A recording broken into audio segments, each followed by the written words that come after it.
Happy day friends. நூல்கோல் காய வச்சு ஒரு அருமையான குருமா எப்படி தயார் செய்யலாங்கிறத பார்க்கலாம். இந்த மாதிரி தோலை சீவிட்டு தோலெல்லாம் சீவி போட்டுறணும். உள்ளே இருக்க காயை மட்டும் பொடி பொடியாக சின்னதாக நறுக்கி போட்டுக்கணும். தோலை இந்த மாதிரி சீவி போட்டுடலாம். காயை மட்டும் நறுக்கிக்கணும். 2 டேபிள் ஸ்பூன் சமையல் எண்ணெய் விட்டுக்கலாம். 1/2 டேபிள் ஸ்பூன் சீரகம் போட்டுக்கலாம். கொஞ்சம் கருவேப்பிலை போட்டுக்கலாம். 2 வெங்காயம் மீடியமாக நறுக்குனது போட்டுக்கலாம். நல்லா வதக்கிக்கலாம். பச்சை வாசனை போக நல்லா வதக்கிக்கலாம். இஞ்சி பூண்டு பேஸ்ட்டு 1 டேபிள் ஸ்பூன் போட்டுக்கலாம். இஞ்சி பூண்டு பேஸ்ட்டு நல்லா பச்சை வாசனை போகிற வரையும் நல்லா வதக்கிக்கணும். அடுப்பை மீடியம் ஃப்ளேம்லேயே வச்சு நல்லா வதக்கிக்கங்க. இல்லைன்னா வெங்காயம் நல்லா கருகிடும், கலர் மாறிடும். இப்போ நம்ம தோல் சீவி பொடி பொடியாக நறுக்கி வச்சுருக்கிற இந்த நூல்கோலை இதோட சேர்த்துக்கலாம்.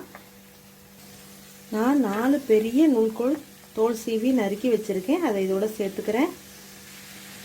லேசாக இதை ஒரு வதக்கிக்கலாம். இப்போ நம்ம பொடியாக நறுக்கி வச்சுருக்கிற ஒரு 3 தக்காளியை இதோட சேர்த்துக்கலாம். மீடியம் சைஸ் 3 தக்காளி எடுத்திருக்கேன். தக்காளியை போட்டதுக்கப்புறமா லேசாக வதக்கிக்கலாம். ரொம்ப வதக்க வேண்டாம், ஏன்னா கலர் மாறிடும். இப்போ நம்ம அந்த காய் மூழ்கிற அளவுக்கு எவ்வளோ காய் போட்டிருக்கோமோ அது மூழ்கிற அளவுக்கு தண்ணி விட்டுக்கலாம்.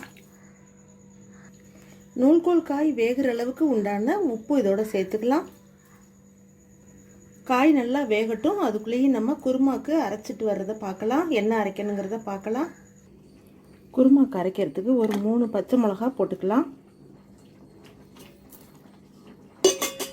கொஞ்சம் சோம்பு போட்டுக்கலாம். 4 டேபிள் ஸ்பூன் பொட்டுக்கடலை போட்டுக்கலாம். ஒரு கை நிறைய தேங்காய் போட்டுக்கலாம். இதை கொஞ்சமாக தண்ணி விட்டு பேஸ்ட்டும் போல் அரைச்சிட்டு வந்துடலாம். இந்த மாதிரி கொஞ்சமாக தண்ணி சேர்த்து கெட்டியாக அரைச்சிக்கணும். இப்போது காய் நல்லா வெந்துருச்சு. அரைச்ச விழுதை இதோட சேர்த்துக்கலாம். அரைச்ச விழுதை இதோட சேர்த்து நல்லா கலந்து விட அரைச்ச விழுதை இதோட சேர்த்து நல்லா கலந்து விடணும்.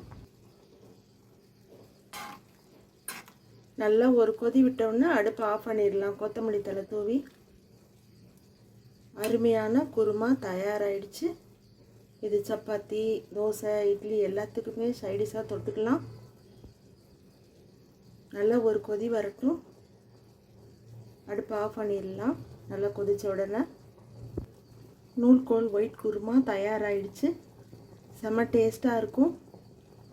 மறக்காமல் ட்ரை பண்ணுங்கள். நம்ம சேனலை சப்ஸ்கிரைப் பண்ணுங்கள்.